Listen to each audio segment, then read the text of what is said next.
sebabnya saya mengajak seluruh jemaat Tuhan, mari kita bawa hati kita di hadapan Tuhan. Mari kita arahkan pikiran kita di hadapan Tuhan. Mari kita menyembah Tuhan pada sore hari ini. Angkat suaramu, sembah Tuhan. Haleluya Yesus, kami rindu Engkau. Oh Yesus, haleluya Tuhan. Haleluya Yesus, kami rindu menyembah Engkau Tuhan. Kami rindu hadirat-Mu sore hari ini. Oh, haleluya. Mari angkat suaramu. Haleluya Tuhan. Arahkan hati dan pikiranmu kepada Tuhan. Mari sembah Dia. Haleluya Yesus.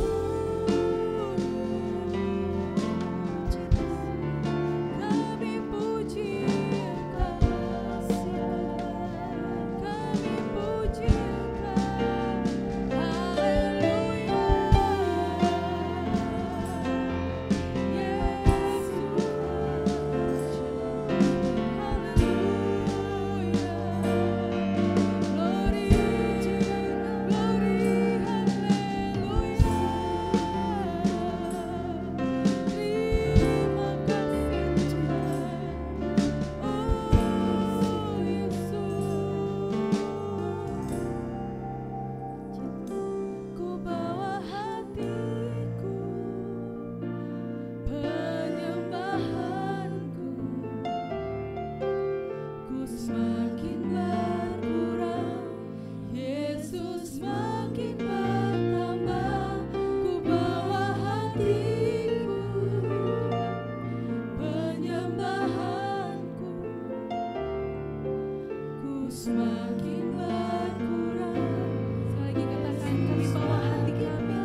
membuat kami menjadi layak untuk menyembah-Mu Tuhan.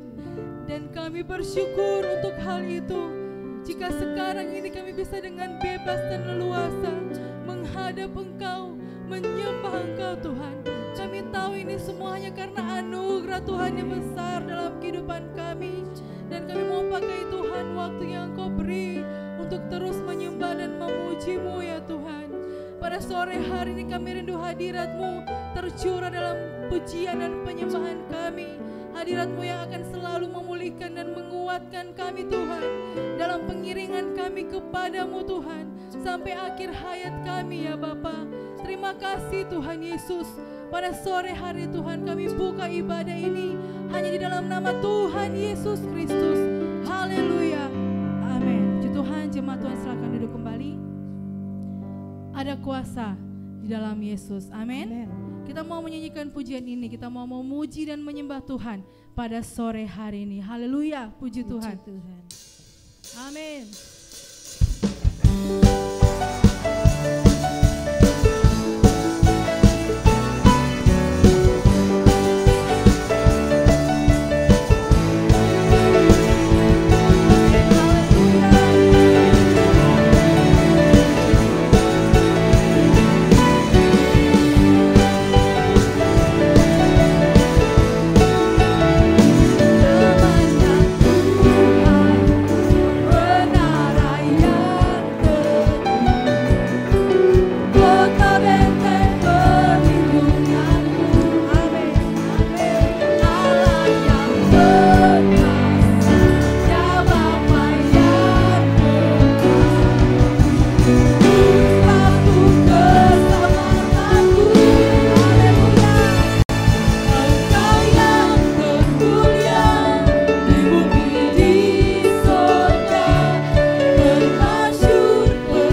berkuasa. Dia terbesar dan termulia. Itu sebabnya pada sore hari ini kita mau berseru hanya kepada Dia. Haleluya. Puji Tuhan. Terima kasih Tuhan Yesus. Amin Tuhan. Sebab ada Tuhan yang hidup, maka jiwaku tenang. Haleluya. Sebab ada Tuhan yang hidup, maka jiwaku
katakan segala perkaraku ku serahkan pada segala perkara kami Tuhan. Sekali lagi dengan iman katakan, oh segala perkaraku ku serahkan. Sekali lagi segala perkara kami, amin. Oh segala perkaraku ku serahkan padamu. Haleluya, terima kasih.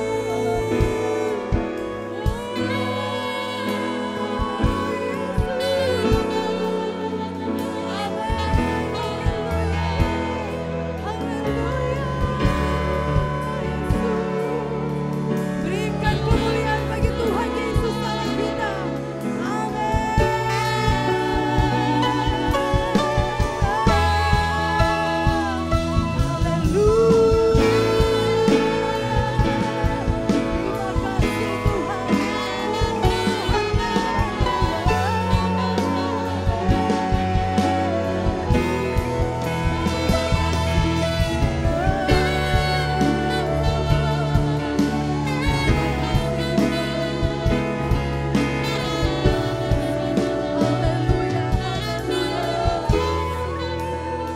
Terima kasih Tuhan Yesus. Kami bersyukur mengenal Engkau sebagai Tuhan dan Juru Selamat dalam kehidupan kami. Allah yang dapat diandalkan, sumber perlindungan dan kekuatan kami Tuhan. Tempat satu-satunya kami berseru dalam hidup kami. Dan kami percaya Engkau Allah yang mendengarkan setiap seruan kami. Engkau ada di saat kami perlukan, dan Engkau selalu menuntun kami Tuhan dalam pengiringan kami kepadamu. Walaupun terkadang kami lemah dan jatuh, tapi kami tidak tergeletak, sebab Tuhan yang kami panggil namanya dengan Tuhan Yesus Kristus selalu ada dan menyertai kami. Terima kasih Tuhan Yesus, terima kasih. Pada sore hari ini kami telah memuji mempermuliakan nama-Mu. Tiba saatnya Tuhan kami rindu mendengarkan firman-Mu. Urapilah hamba firman-Mu Tuhan Yesus. Urapi kami semua yang mendengarkan, agar kami mendapatkan kekuatan yang baru lewat firman-Mu. Kami lebih memahami lagi apa yang menjadi kehendak Tuhan dalam kehidupan kami lewat firman-Mu pada sore hari ini. Terima kasih Tuhan Yesus. Terima kasih karena hadirat-Mu begitu indah dalam hidup kami.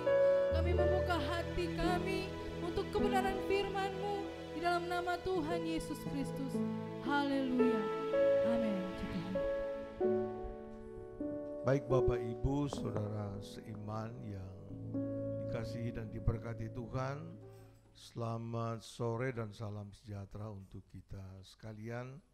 Kita bersyukur karena Tuhan memberikan kita lagi waktu, kesempatan, cuaca yang baik dan kesehatan yang prima, sehingga kita boleh ada di rumah Tuhan dan kita sudah memuji, memuliakan nama Tuhan. Kita percaya bahwa Tuhan bertahta di atas pujian kita, dan saatnya kita siapkan hati, pikiran, dan konsentrasi kita untuk menerima kebenaran firman Tuhan.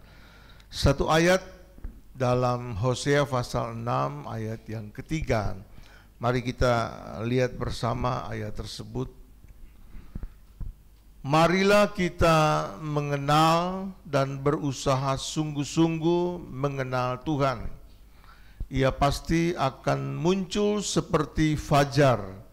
Ia akan datang kepada kita seperti hujan pada akhir musim yang mengairi bumi. Hosea mencatat firman Tuhan ini sebagai sebuah ajakan untuk bangsa Israel yang pada waktu itu telah mengalami degradasi moral yang sangat luar biasa, Sehingga Tuhan berkata kepada Hosea untuk menulis ayat ini, mengajak bangsa Israel untuk kembali mengenal Tuhan dengan benar. Nah, hari ini firman Tuhan ini saya angkat untuk kita semua, karena kita juga adalah manusia sama dengan bangsa Israel yang menghadapi situasi dunia dan kondisi hari ini bisa saja membuat kita menjadi ragu-ragu, menjadi gelisah, khawatir, dan lain sebagainya. Untuk itu ayat ini mengajak kita untuk mengenal Tuhan dengan berusaha sungguh-sungguh mengenal Tuhan. Jadi ada dua kali kata mengenal disebut sini. Marilah kita mengenal dan berusaha sungguh-sungguh mengenal Tuhan. Ia pasti muncul seperti fajar. Ayat ini mempunyai makna yang sangat dalam dan sangat penting sekali, bahwa kita diajak untuk berusaha, berupaya dengan keseriusan kita mengenal Tuhan secara kontinu, secara berkesinambungan, secara berkelangsungan dan berkelanjutan, secara terus-menerus tanpa mengenal lelah. Karena Tuhan sudah memberikan berkat-Nya yang besar bagi kita. Berkat yang terutama adalah keselamatan. Berkat keselamatan itu dunia tidak bisa memberikannya, hanya Tuhan yang memberikan kepada kita. Kesembuhan, perlindungan, penyertaan dan keberkatan Tuhan yang besar. Dan kalau kita melihat semua berkat yang Tuhan beri kepada kita, nah tugas kita adalah mari kita mengenal Dia dan berusaha sungguh-sungguh mengenal Dia. Ini yang paling penting, ini poin yang saya tekankan sore hari ini, supaya kita datang ke gereja itu tidak sekedar memenuhi jadwal sebagai orang Kristen untuk beribadah kepada Dia, supaya tidak dituduh orang sebagai ateis, kafir dan lain sebagainya. Maka saya tiap minggu datang ke gereja. Tapi tahukah Bapak Ibu, kita datang ke gereja, ada tugas utama kita, yaitu kita harus mengenal Dia dan sungguh-sungguh berusaha mengenal Tuhan dengan benar. Maka Dia pasti akan datang seperti fajar, dan kalau Dia datang kepada kita, tentu Dia akan memberikan berkat-berkat yang besar. Nah, berkat yang pertama yang paling penting dalam hidup kita bukanlah berkat jasmani, bukanlah berkat sandang pangan dan papan, bukanlah berkat materi. Sekalipun berkat itu kita penting, tapi berkat yang paling utama dalam hidup kita, bagaimana kita bisa mengenal Dia dengan benar. Kita hidup di satu situasi yang sangat luar biasa. Penyesatan, kemudian peperangan yang terjadi, kondisi dunia yang semakin hari semakin tidak menentu. Kalau kita tidak dekat dengan Tuhan, kita tidak mengenal Tuhan, siapa Tuhan yang kita sembah, yang kita agungkan, yang kita muliakan, yang kita terima Dia sebagai Tuhan dan Juru Selamat, kita mudah sekali untuk bisa menjadi tersesat. Kita mudah menjadi bimbang dan kemudian kita bisa meninggalkan Dia. Tapi kalau kita mengenal Tuhan dengan benar, dengan sungguh-sungguh dan secara terus-menerus berkesinambungan, kita belajar mengenal Dia, apapun yang datang dalam hidup kita, persoalan, masalah, situasi dunia yang semakin tidak menentu ini tidak akan memisahkan kita dari kasih Kristus yang mulia. Hal yang pertama yang harus kita pahami, bahwa Yesus yang kita kenal, Yesus yang kita jadikan Dia sebagai Tuhan dan Juru Selamat, Dia adalah Allah yang hidup, Dia Allah yang benar, Dia Sang Kekal Pencipta langit dan bumi, Dia adalah Sang Maha Kuasa, Maha Hadir dan Maha Tahu. Dan Dia satu-satunya Tuhan Allah yang bisa memberikan keselamatan kepada setiap orang yang percaya kepadanya. Itu sebabnya kita harus mengenal Dia dengan benar, dengan sungguh-sungguh. Mari kita lihat 2 Yohanes pasal yang ke-5. Ini yang sebagai perenungan kita. 2 Yohanes pasal yang ke-5, kita lihat mulai dari ayat yang ke-6 dengan judul pada perikop itu kesaksian tentang anak Allah. 2 Yohanes pasal yang ke-5, kita lihat mulai ayat yang ke-6 dan seterusnya.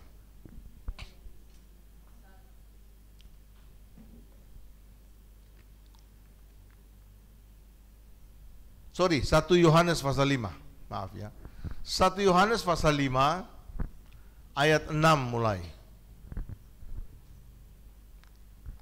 Ya, inilah Dia yang telah datang dengan air dan darah, yaitu Yesus Kristus. Bukan saja dengan air, tetapi dengan air dan dengan darah. Dan rohlah yang memberi kesaksian, karena roh adalah kebenaran. Sebab ada 3 yang memberi kesaksian di dalam sorga, Bapa, Firman, dan Roh Kudus, dan ketiganya adalah satu. Dan ada 3 yang memberi kesaksian di bumi, roh, air, dan darah, dan ketiganya adalah satu. Kita menerima kesaksian manusia, tetapi kesaksian Allah lebih kuat.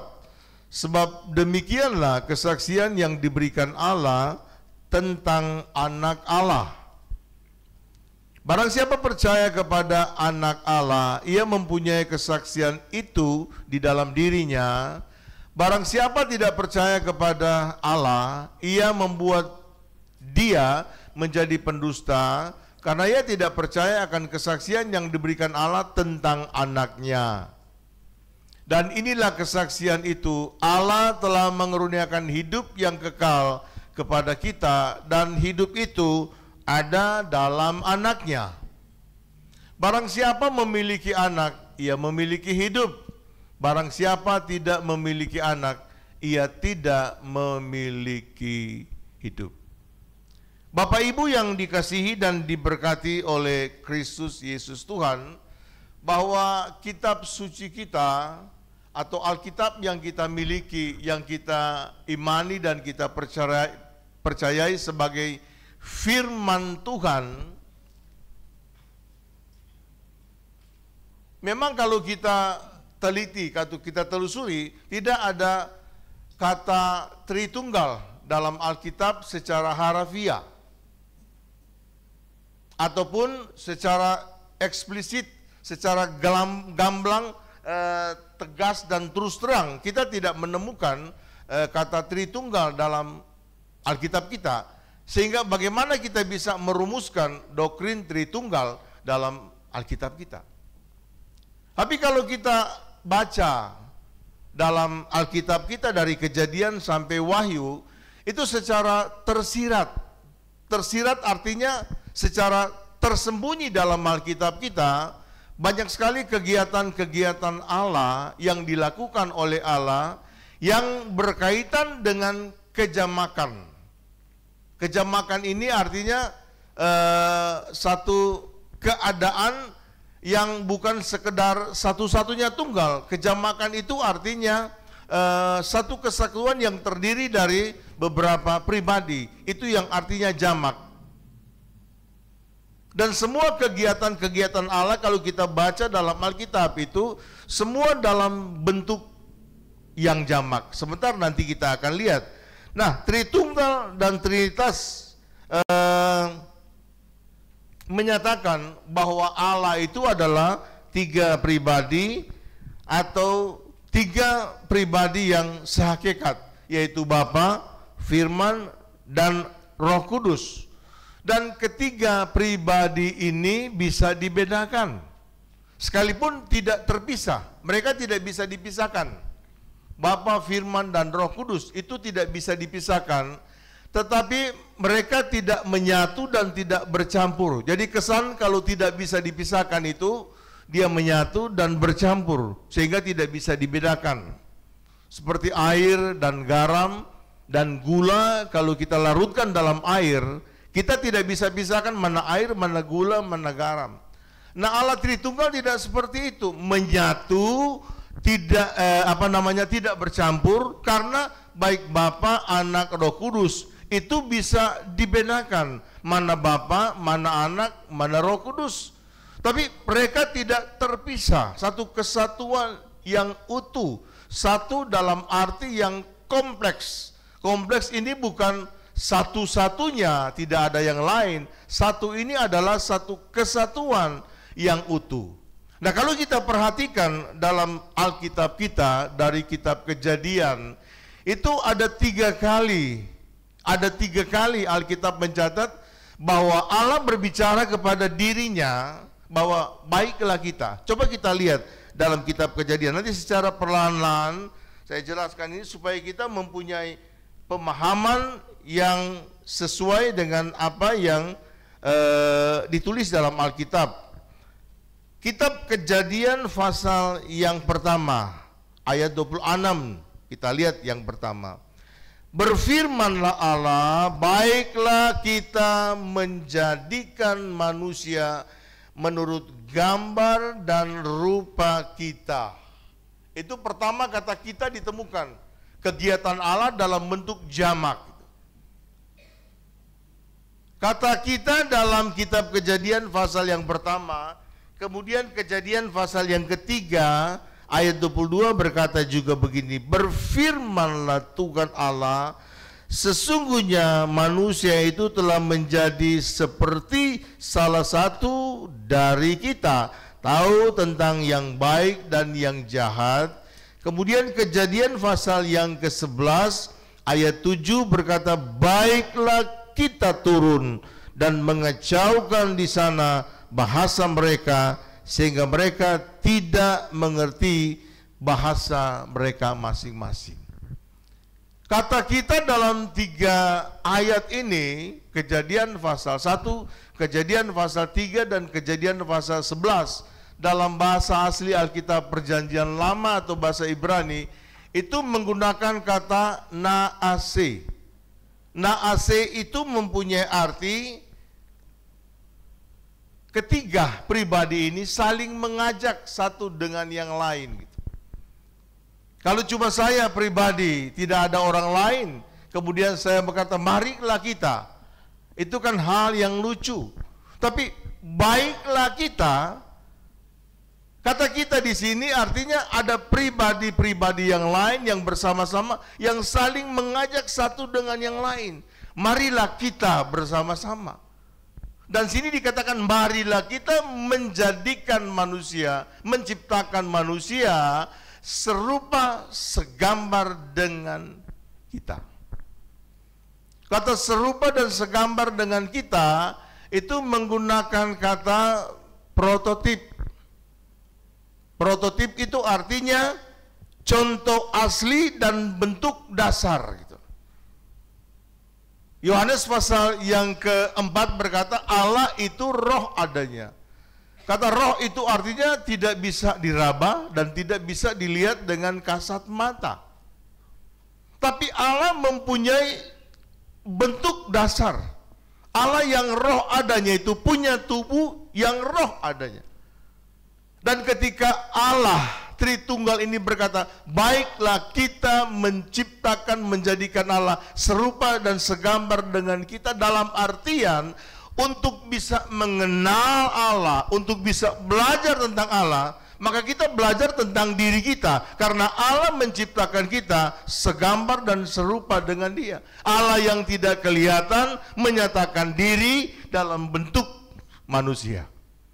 Tapi manusia bukan Allah, karena Allah hanya menciptakan. Dalam Kejadian pasal 2, sebelum manusia ini menjadi makhluk hidup, Allah membentuk manusia dari debu tanah. Setelah terbentuk tubuh yang lengkap, kemudian Allah mengembuskan nafas hidup ke dalam lubang hidung manusia, dan kemudian manusia menjadi makhluk yang hidup. Dan di dalam diri manusia itu, selain tubuh yang dari debu tanah yang kelihatan, yang sudah bergerak, itu ada dua unsur lain yang terbentuk, yaitu roh nafas hidup dan juga jiwa yang terbentuk di dalam diri manusia. Jadi jiwa yang pertama itu terbentuk ketika Allah mengembuskan nafasnya, dan ada roh dan ada jiwa dan tubuh yang kelihatan. Jadi manusia itu merupakan makhluk Tritunggal, makhluk trikotomi.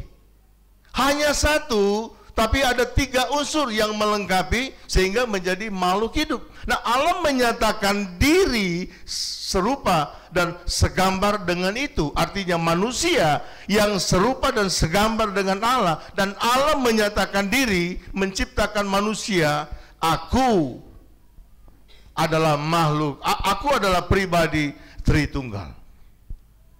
Bapak Ibu yang dikasihi oleh Yesus Kristus Tuhan, kalau kita baca Kejadian pasal 1 dalam bahasa asli, pada mulanya Allah menciptakan, itu menggunakan kata bahasa Ibrani, Beresit bara Elohim. Elohim itu artinya Allah yang jamak. Selama kurang lebih hampir 2000 tahun dari Kejadian pasal 1 sampai ke Abraham, semua manusia mulai dari Henok mengenal Allah, Adam, Henok, Nuh, dan Abraham, mereka menyembah Allah dengan sebutan Elohim, Allah yang jamak. Memang kata Elohim juga dipakai untuk penyembahan bangsa-bangsa lain. Tapi ketika bangsa Israel menyebut kata Elohim, ini berbeda dengan berhala-berhala bangsa lain. Elohim yang dimaksud ini adalah Allah yang jamak, Allah pencipta langit dan bumi. Beresit bara Elohim, bara itu artinya Allah menjadikan langit dan bumi ini dari yang kosong, dari yang hampa, dari yang tidak ada apa-apa. Allah berfirman, maka jadilah itu.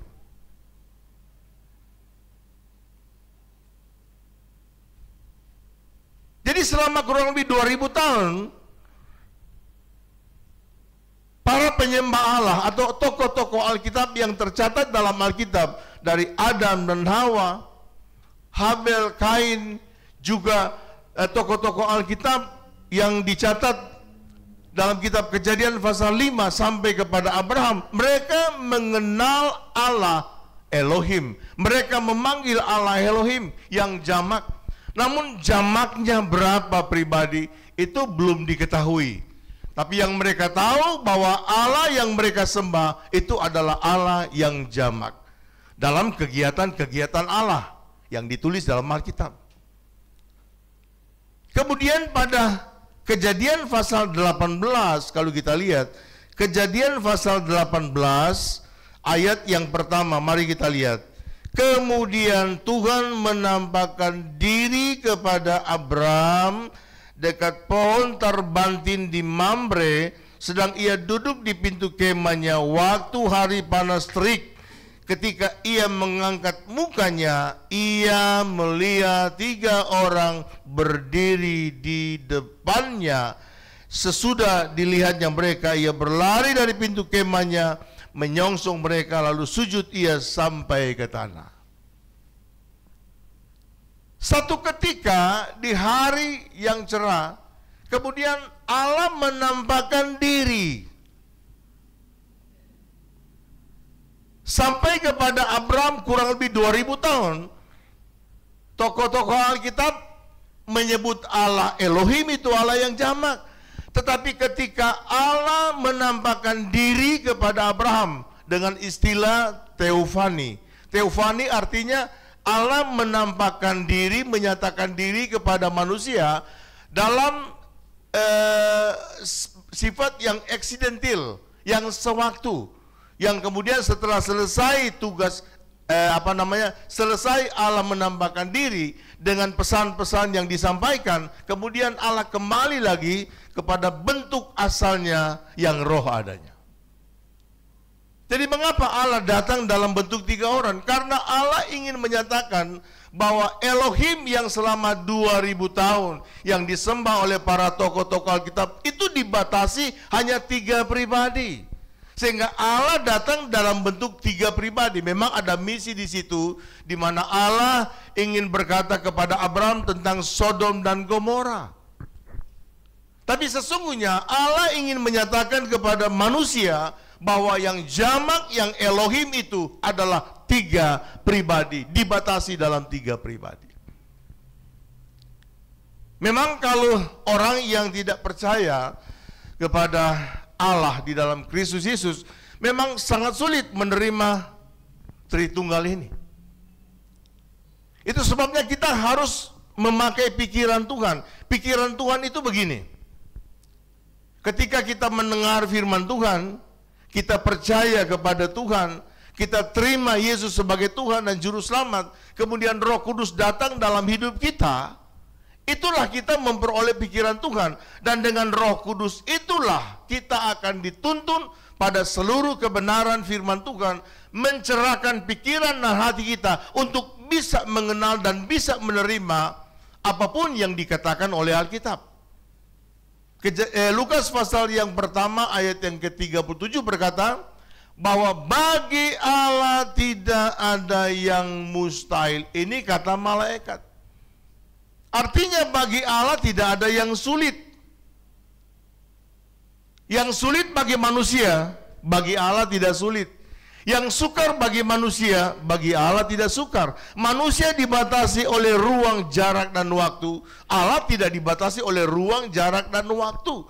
Sehingga apa saja Allah bisa mengerjakannya. Jadi kalau kita menggunakan pikiran Allah, semua kejadian dalam Alkitab kita terima dengan iman, ya dan amin. Karena apa? Itu Allah yang melakukan. Nah sekarang Allah datang dalam wujud 3 pribadi. Kita harus amini, kita harus terima itu. Kenapa? Karena itu adalah sebuah pernyataan dan rencana Allah.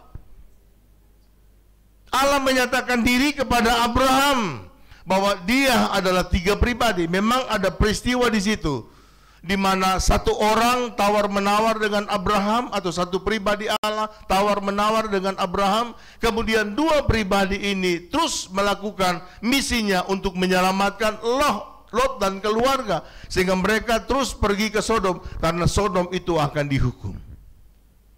Jadi 3 pribadi Allah ini tidak terpisah dari kekal sampai kekal. Mereka tidak terpisah, tapi mereka tidak menyatu dan tidak bercampur, karena bisa dibedakan mana Bapa, mana Anak, dan mana Roh Kudus. Dan kita harus terima itu. Mengapa? Karena bagi Allah tidak ada yang mustahil. Yang mustahil bagi manusia, bagi Allah tidak ada yang mustahil. Selama 2000 tahun setelah pernyataan Allah kepada Abraham, 2000 tahun kemudian, ini peristiwa yang peristiwa yang supranatural terjadi, memang yang sulit diterima oleh banyak orang ketika firman ini berinkarnasi menjadi manusia. Coba kita lihat dulu Yesaya pasal yang ke-55. Yesaya pasal 55 ayat yang ke-11. Yesaya 55, kita lompat-lompat ini karena waktu yang tidak memungkinkan kalau kita bicara secara detail.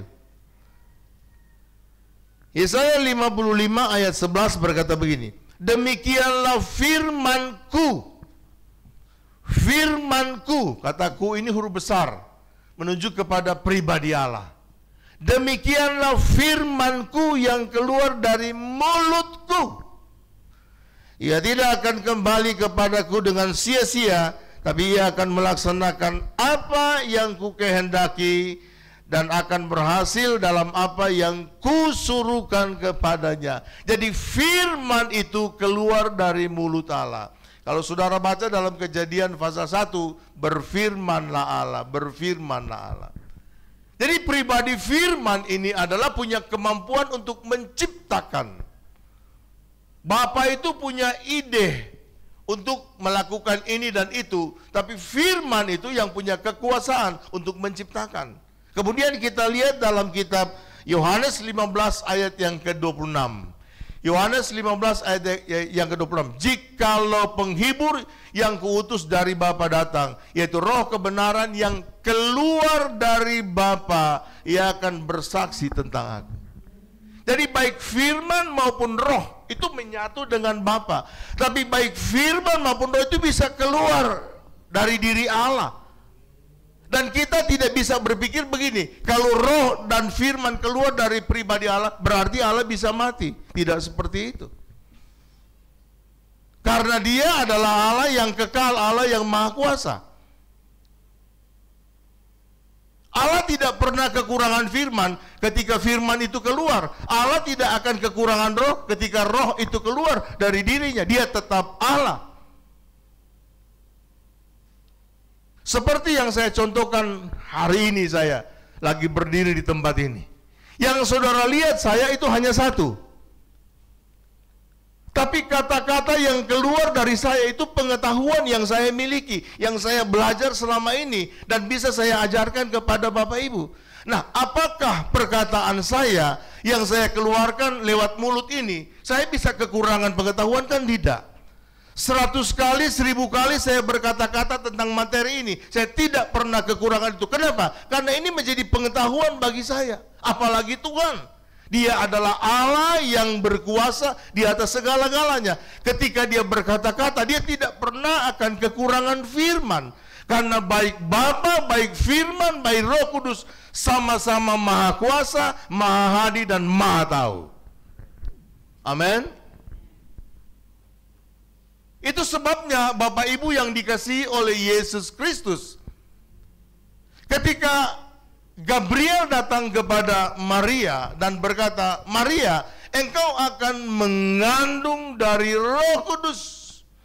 Maria berkata, aku belum pernah berkenalan, apalagi bersentuhan dengan laki-laki. Aku masih perawan, bagaimana aku bisa hamil? Gabriel bilang, engkau akan mengandung dari Roh Kudus. Dan ketika Roh Kudus turun atas Maria, itu sama-sama dengan firman. Jadi roh dan firman masuk ke dalam kandungan Maria dan terbentuk janin. Mengapa? Karena Allah ingin mengambil tubuh manusia yang terbatas. Kalau Allah tidak mengambil tubuh manusia yang terbatas, Allah tidak lahir menjadi manusia yang terbatas. Manusia tidak bisa ditebus. Karena Allah, firman, Roh Kudus, dan Bapa itu tidak bisa mati. Satu-satunya cara, satu-satunya jalan, Allah harus ambil rupa manusia, hidup sebagai manusia yang terbatas seperti kita, supaya dia nanti bisa mati di kayu salib. Jadi yang mati di kayu salib itu adalah manusianya, bukan Allah. Allah tidak pernah akan bisa mati. Itu sebabnya dengan jelas dikatakan oleh Yohanes bahwa pada mulanya adalah firman, firman bersama-sama dengan Allah, dan firman itu adalah Allah. Ayat 14, firman itu telah menjadi manusia.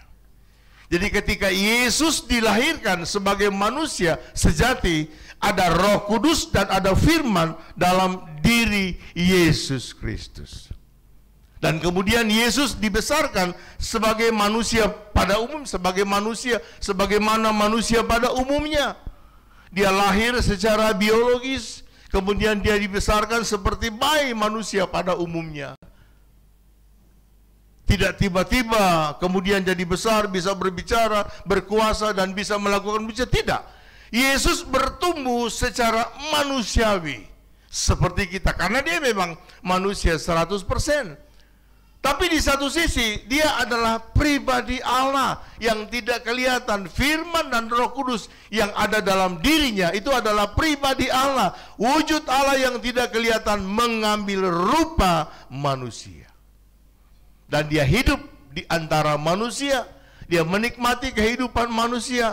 Namun yang hebat dari Tuhan kita, yang hebat dari Allah kita, dia tidak berbuat dosa.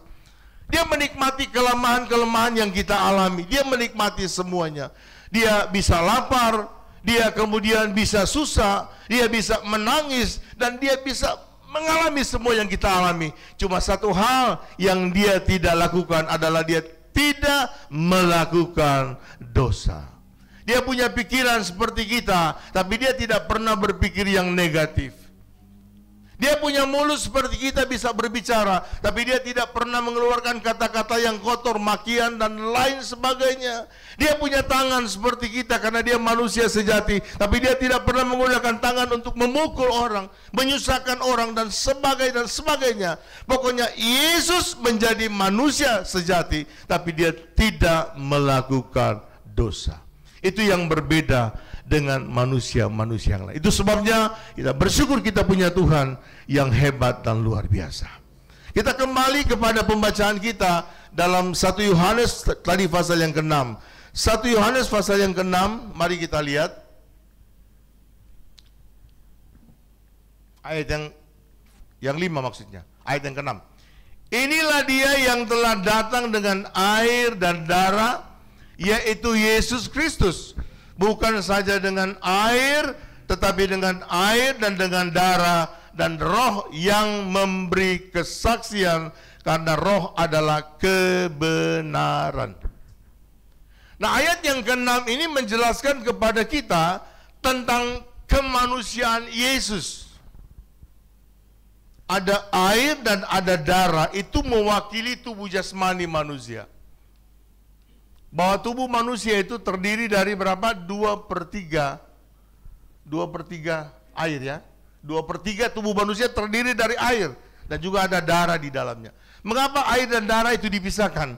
Karena air itu mewakili tulang dan daging manusia. Tapi darah itu mewakili jiwa. Tapi itu adalah tubuh manusia secara utuh, jasmani secara utuh. Yaitu Yesus Kristus. Dia adalah manusia sejati, bukan saja air, tetapi dengan air dan dengan darah. Dan rohlah yang memberi kesaksian, karena roh adalah kebenaran. Roh ditulis dengan huruf besar, itu menuju kepada Roh Kudus. Roh Kudus itu adalah sumber hayat atau sumber hidup Allah yang diberikan kepada manusia. Kalau roh manusia ditulis dengan huruf kecil, tapi kalau roh Yesus ditulis dengan huruf besar, karena Roh Kudus sebagai sumber hayat, sumber hidup, sumber yang berkuasa. Jadi Roh Kudus tidak pernah melepaskan Yesus, sekalipun dia sudah turun sebagai manusia, dia sudah mengambil rupa manusia, ada air, ada darah, ada tubuh jasmani, tapi roh hidup di dalam Yesus. Mengapa? Karena dia adalah Allah sejati. Allah sejati tidak pernah terpisah dari tubuh jasmani Yesus. Ayat yang berikut 7.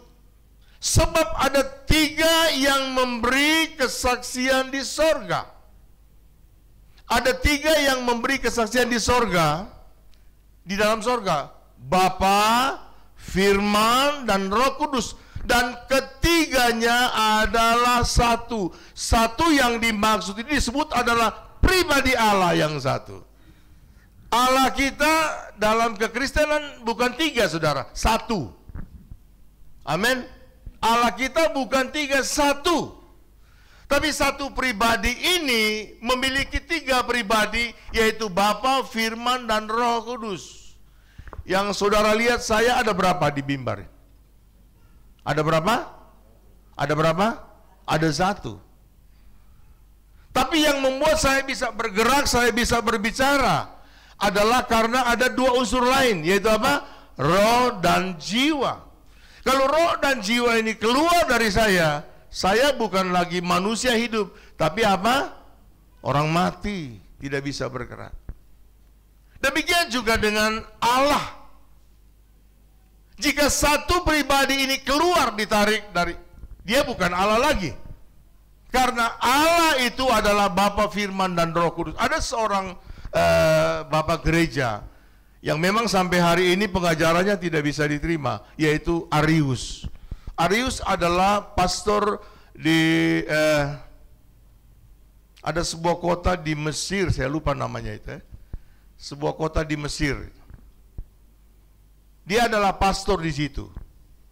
Satu ketika dia khotbah, dia mengatakan begini, pernah ada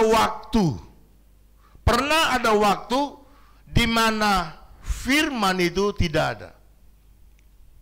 Artinya pernah ada waktu di mana Allah tidak punya firman.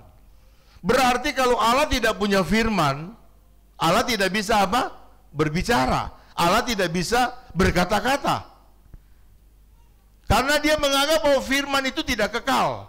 Bapa yang kekal.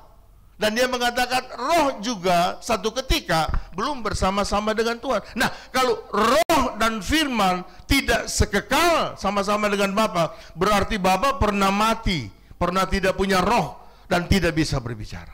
Amin. Ini ajaran yang sesat, sehingga Athanasius sebagai uskup agung itu mengatakan bahwa ini tidak benar. Maka Arius itu akhirnya dipanggil, dibicarakan begitu rupa, sampai terjadi konsili Nisea tahun 325 Masehi yang dikoordinir oleh Kaisar Konstantin yang waktu itu sudah menjadi Kristen, dan akhirnya Arius dihukum karena ajaran yang menyesatkan. Dia memisahkan antara Bapa, Firman dan Roh Kudus, sehingga Bapa, Firman dan Roh Kudus itu menjadi terpisah, menjadi tidak kekal, dan itulah yang disebut bukan Allah. Karena Allah itu Bapa, Firman dan Roh Kudus itu tidak pernah terpisah. Mereka adalah tiga pribadi yang menyatu dalam diri Allah, namun tidak bercampur, ya, karena bisa dibedakan mana Bapa, mana Firman dan Roh Kudus. Ini yang dikatakan oleh Yohanes bahwa ada tiga yang memberi kesaksian di sorga, yaitu Bapa, Firman dan Roh Kudus, dan ketiganya adalah satu. Yang dimaksud sini adalah Allah. Berikut terus. Dan ada tiga yang memberi kesaksian di bumi. Roh, huruf besar. Roh Kudus itu tidak pernah ditulis dengan huruf kecil, tapi huruf besar, karena dia sumber hayat, sumber hidup, dan sumber kekuatan Allah. Roh, air, dan darah, dan ketiganya adalah satu yang menyatu dalam apa? Diri Yesus Kristus Tuhan. Amin. Terus lanjut. Kita menerima kesaksian manusia, tapi kesaksian Allah lebih kuat. Sebab demikianlah kesaksian yang diberikan Allah tentang anaknya. Kesaksian Yesus sebagai manusia itu kuat, tapi kesaksian Allah, sisi Allahnya itu lebih kuat. Sebab demikian kesaksian yang diberikan Allah tentang anaknya. Terus, barang siapa percaya kepada anak Allah, kepada siapa? Yesus Kristus, ia mempunyai kesaksian itu dalam dirinya. Barang siapa tidak percaya kepada Allah, ia membuat dianya menjadi pendusta. Jadi orang yang menolak Yesus sebagai Tuhan dan Juru Selamat itu adalah pendusta. Karena di dalam orang itu tidak ada kebenaran. Karena kalau kita percaya Yesus sebagai anak Allah, maka Allah yang hidup itu ada dalam diri kita. Karena ia tidak percaya akan kesaksian yang diberikan Allah tentang anaknya. Terus, dan inilah kesaksian itu, Allah telah mengaruniakan hidup yang kekal kepada kita, dan hidup itu ada di dalam anak. Ayat 12, ini paling penting. Barang siapa memiliki anak, ia memiliki hidup, dan barang siapa tidak memiliki anak, ia tidak memiliki hidup. Ini tegas sekali. Siapa anak di situ? Yesus Kristus. Yesus Kristus pernah berkata, akulah jalan dan kebenaran dan hidup, dan tidak ada orang yang bisa datang kepada Bapa kalau tidak melalui aku. Jadi Allah sudah menyerahkan tugas penyelamatan ini kepada Yesus Kristus, sehingga orang yang menolak anak, orang yang menolak Yesus, ia tidak memiliki hidup. Artinya ia akan dihukum dalam api neraka yang kekal. Tetapi orang yang memiliki anak, yang menerima anak sebagai Tuhan dan Juru Selamat, ia memiliki hidup yang kekal, karena sorga menanti dia. Memang ada satu ketika Yesus harus terpisah. dari roh dan firman. Dan ini yang paling ditakuti oleh Yesus sebagai manusia.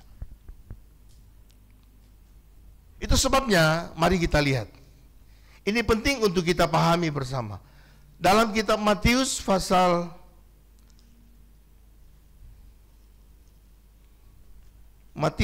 yang ke-26 kita lihat.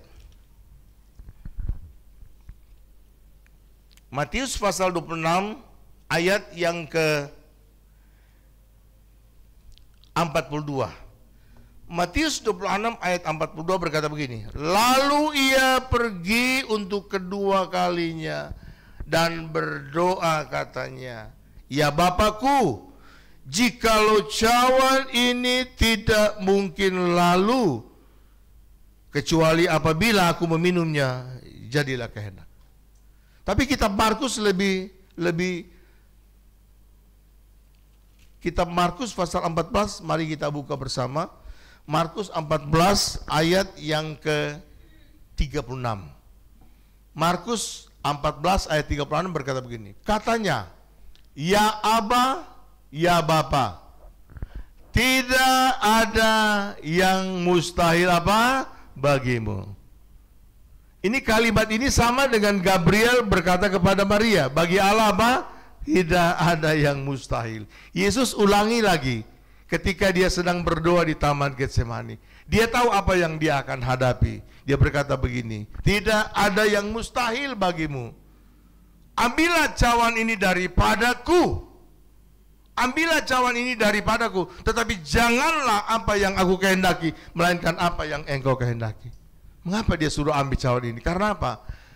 Yesus akan terpisah dengan Bapa. Yang dari kekal sampai kekal dia tidak pernah terpisah. Sebelum dunia dijadikan, Bapa, Firman dan Roh Kudus itu menyatu, satu, tidak terpisahkan. Tapi ada satu ketika dia menjadi manusia, ini yang paling ditakuti oleh Yesus. Dia akan terpisah dengan Bapa. Sehingga dia berkata, ambillah cawan ini daripadaku, tapi janganlah apa yang aku kehendaki, melainkan apa yang engkau kehendaki. Kalau kita baca ayat-ayat ini, ada dua kekuatan di dalam diri. Amin. Yang berkata, ambillah cawan ini daripadaku, itu manusia Yesus sejati. Dia tidak sanggup menghadapi peristiwa salib. Dia tidak mampu menanggung salib yang begitu berat. Tapi ada pribadi ilahi di dalam yang berkata, tapi janganlah apa yang aku kehendaki, melainkan apa yang engkau kehendaki. Dua kekuatan ini berperang dalam pribadi Yesus. Ini yang ditakuti Yesus sebagai manusia.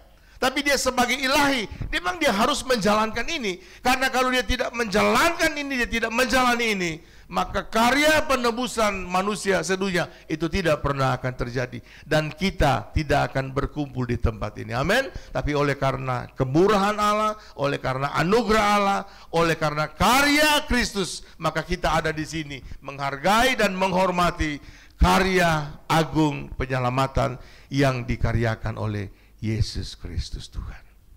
Mari kita lihat bagian-bagian terakhir. Matius pasal yang ke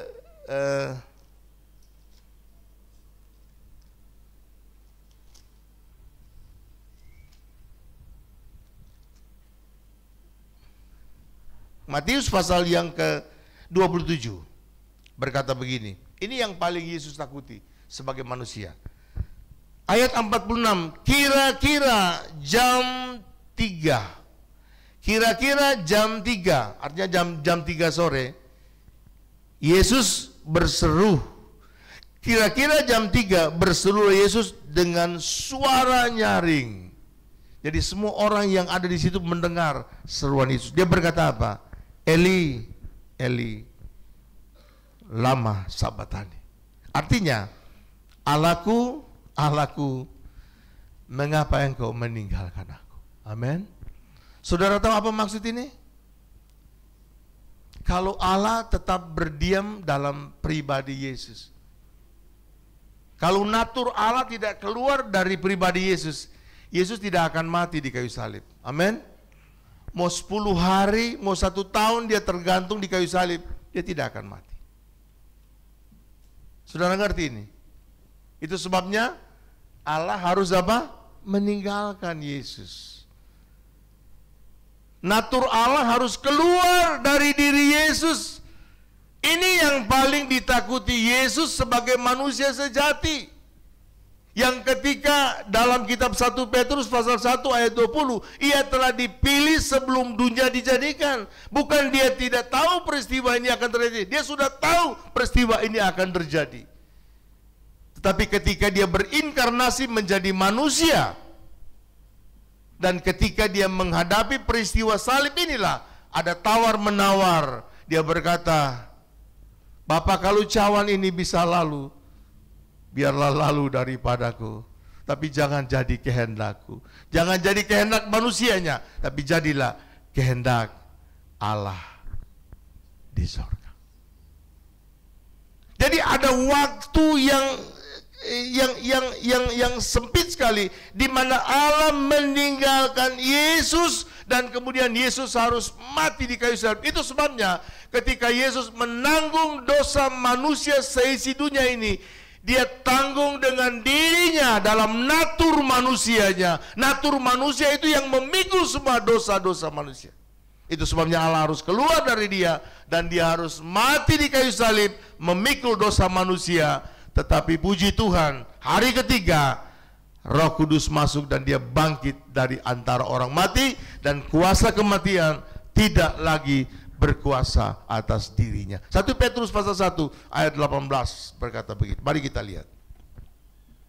Sebab kamu tahu bahwa kamu telah ditebus dari cara hidupmu yang sia-sia, yang kamu warisi dari nenek moyangmu itu, bukan dengan barang yang fana, bukan pula dengan perak atau emas, melainkan dengan darah yang mahal, yaitu darah 1 Petrus 3 ayat 18. 1 Petrus 3 ayat 18. Sebab juga Kristus telah mati sekali untuk dosa kita. Ia yang benar untuk orang-orang yang tidak benar, supaya ia membawa kita kepada Allah. Ia yang telah dibunuh dalam keadaannya sebagai manusia, tetapi apa? Yang telah dibangkitkan menurut Roh. Artinya Roh Kudus yang membangkitkan Yesus. Satu ayat terakhir, 1 Yohanes pasal 20. 1 Yohanes pasal yang ke 1 Yohanes pasal yang ke, mari kita lihat, pasal 5. 1 Yohanes pasal 5, kita lihat ayat yang ke-20. Akan tetapi kita tahu bahwa anak Allah telah datang dan telah mengaruniakan pengertian kepada kita, supaya kita mengenal yang benar. Di mana kita mengenal yang benar? Di dalam Yesus Kristus. Dan kita ada dalam yang benar, di dalam anaknya Yesus Kristus. Kita baca bersama-sama kalimat terakhir 2-3.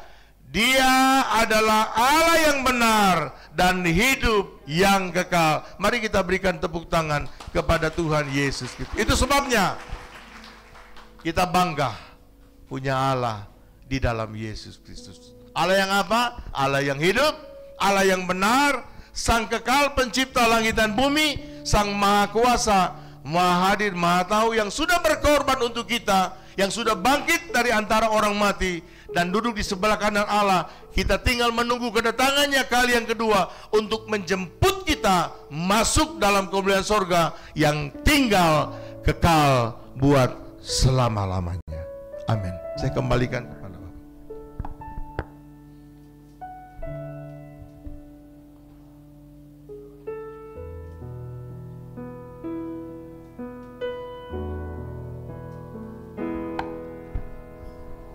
Satu pujian kita naikkan kepada Tuhan. Haleluya,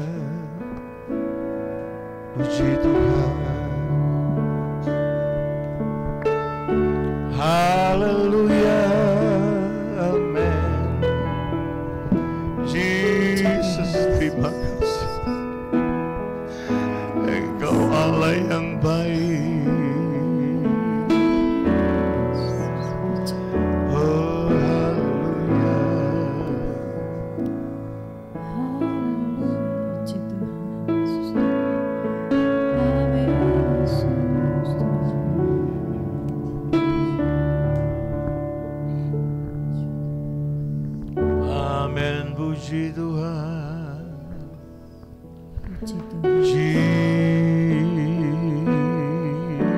Jesus. Haleluya. Sebab ada Tuhan yang hidup, bukan jiwaku tenang. kasihnya sanggup mengubahkan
kasih Tuhan Yesus.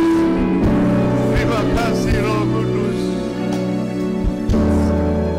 Ketiga yang esa, Allah yang hidup, Allah yang benar. Dan kami sangat bangga mempunyai Allah di dalam Yesus Kristus yang telah menyatakan kasih, kemurahan, kemuliaan yang besar, yang sudah mati dan bangkit untuk kami Tuhan, yang sudah naik ke sorga dan berjanji akan datang kembali. Semua peristiwa yang tercatat dalam Alkitab sudah digenapi semuanya. Tinggal yang satu ini, janji kedatangan-Mu. Kami sedang menanti-nantikannya semuanya itu Bapa. Baik kedatangan Engkau secara pribadi yang kami akan alami pribadi lepas pribadi, maupun janji kedatangan-Mu secara universal yang nanti akan disaksikan oleh semua mata Tuhan, baik yang percaya maupun yang tidak percaya.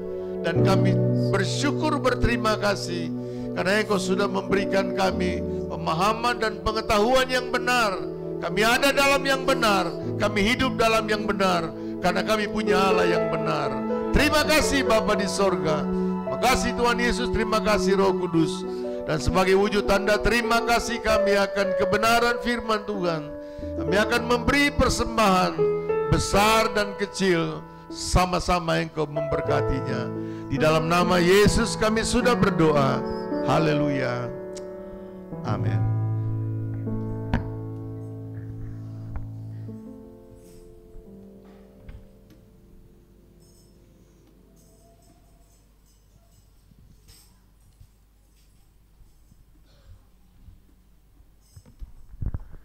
Puji Tuhan, sekarang kita akan memberi persembahan.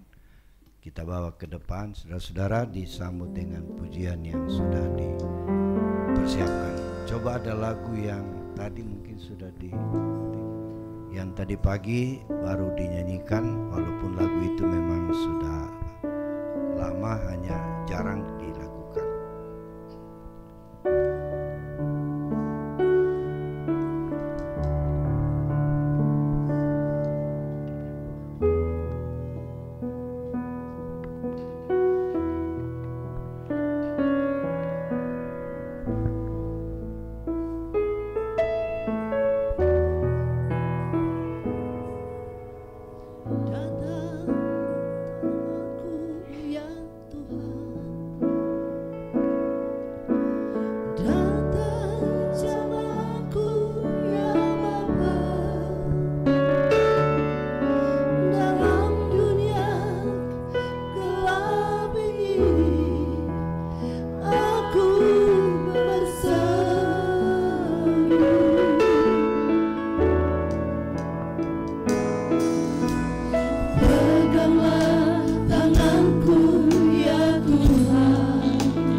Persembahan dulu, saudara.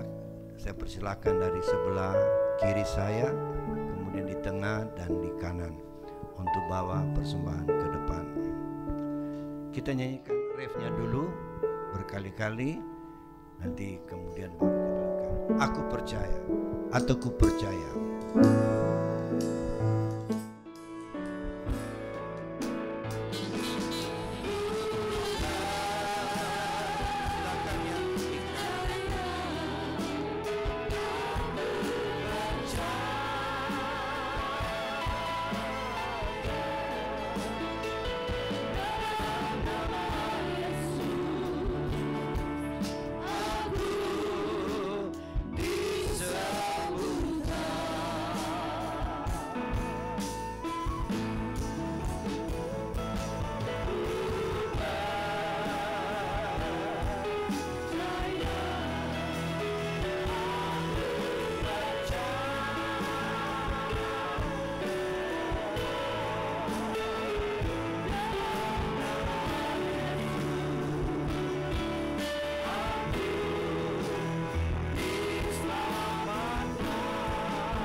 Terima kasih Tuhan buat kebenaran firman yang kami dengar malam hari ini, membuat kami sangat percaya kepadamu sebagai Tuhan dan Juru Selamat kami, bahkan menjadi tabib penyembuh kami ya Tuhan.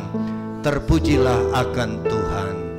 Apa yang kami lakukan malam hari ini, sempurnakan Bapa, agar ibadah ini menyenangkan hati-Mu, dan ibadah ini mendatangkan berkat bagi kami, jasmani dan rohani menjadi bahagian kami. Anak-anak Tuhan yang belum sempat beribadah, baik pagi hari tadi dan sore hari ini, Tuhan tolong mereka yang sakit disembuhkan, yang lemah dikuatkan, agar kami selalu setia mengiring kepada Tuhan.